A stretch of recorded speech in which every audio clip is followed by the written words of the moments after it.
Hi, and welcome back to Spine Rehab Specialists for another Wellness Wednesday. I'm Earl Hayden, one of the physical therapists here, joining in by Chris McMillen. Today, we're going to show you 5 different exercises you can do if you've just had a meniscus repair surgery.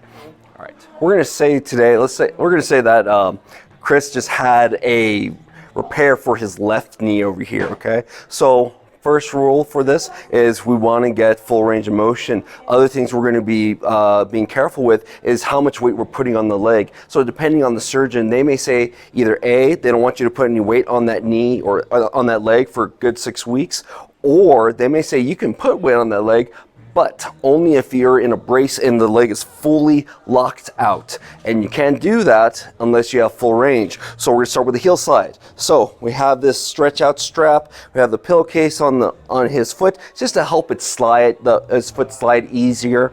And Chris is gonna pull with his arms, trying to bend the knee. Now it's important, you want to let that discomfort be your guide. You might feel the muscles being tight, or you might start feeling a little bit more pressure in the knee. You don't want to have a lot of pressure in the knee. You're protecting that surgical repair, all right? So you want to hold that stretch for a good 10 seconds or so. Then what you can do, you want to straighten out the knee. So you can tighten this muscle, tighten that quad, and push it down, trying to get full lockout, okay? So you want full bend, full lockout. Some surgeons might say maybe you want to wait to bend the knee past 90 degrees. So you might want to hold off on riding the bike for the first few weeks or so. Then gradually you should be able to make your way back to that.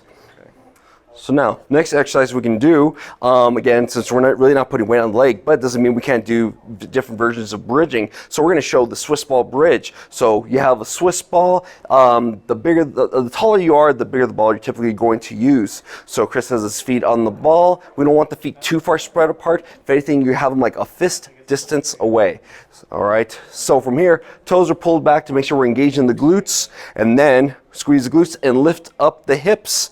We're keeping the legs straight. This is really not going to put a lot of pressure on that knee. We should just feel this working hard on the glutes and a bit also on the hamstring, okay? Now, if you're feeling this in your low back, you're not tightening your glutes enough. If you feel your hamstrings cramping up, you're probably still not tightening your glutes enough. If you're holding your breath, you need to breathe, but still tighten your glutes. It's important, okay? So the amount of holds, you could do this like a brief pause, maybe 2 seconds, or if it's getting really easy, you can definitely hold this for anywhere between like 5 to 10 seconds.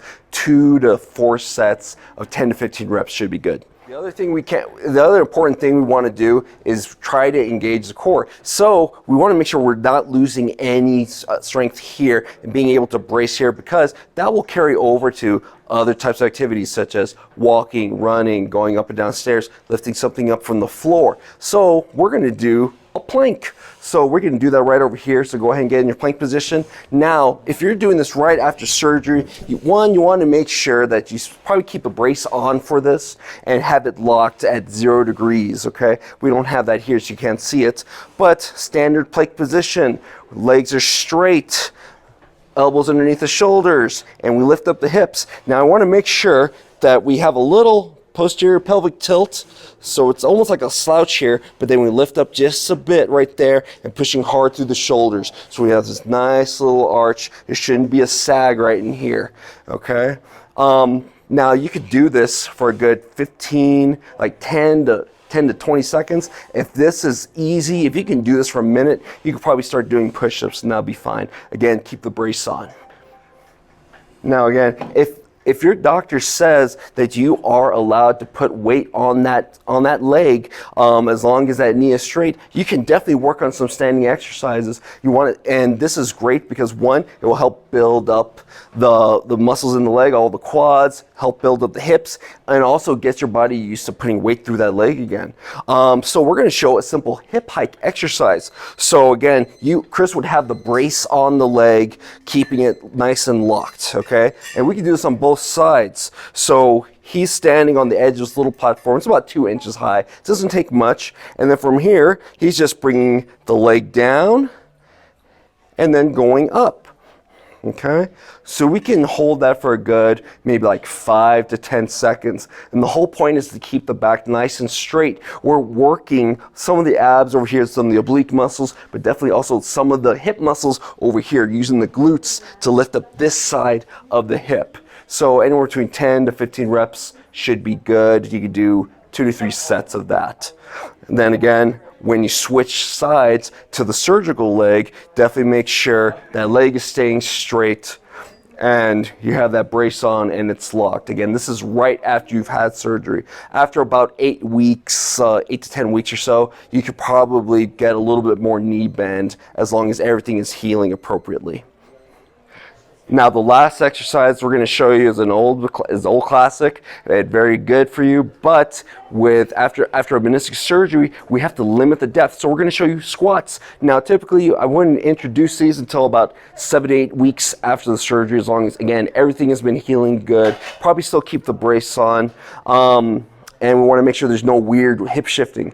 And we're going to limit that depth to 90 degrees, okay? So basically, not full depth. You shouldn't bring your butt onto the floor, okay? So go ahead and show your squat, Chris. Again, the knees and the hips are bending all at the same time. We're not pushing the knees forward. We're not reaching too far back with the hips.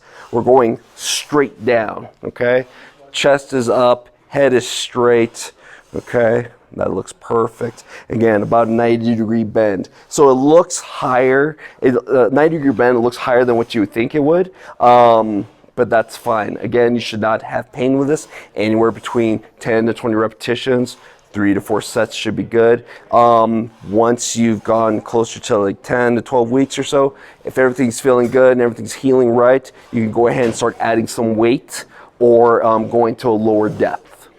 Okay, and those are 5 different exercises you can do if you just had a meniscus repair surgery. So if you have any more questions on that, or if you just had a surgery yourself, make sure to come check us out here at Spine Rehab Specialists so we can guide you through that whole rehab process and make sure everything is moving properly and you don't have any complications. Make sure to join us tomorrow for our Thirsty for Knowledge Thursdays, where Harry and Anthony are going to go more over oh my gosh, they're going to go over meniscus repair surgeries in more detail, what that entails, how those types of injuries happen, and more about how we can help you with that type of injury here at Spine Rehab Specialists.